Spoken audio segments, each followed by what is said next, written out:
Hi everyone, I'm Tracy. I work with the Navigator team at Palm Health, and one of the things I love doing is helping people organize their living space. And organizing your home or your office or your car is a powerful tool to help you feel emotionally healthy. So today we're going to talk about the pantry.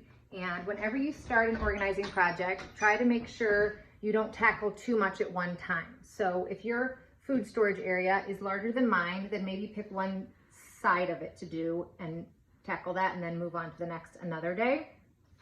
So first thing you want to do is purge your pantry. Get rid of all the food that's expired or you don't use or it's just kind of gotten gross. Then organize it by food group, for example, fruits and veggies and baking.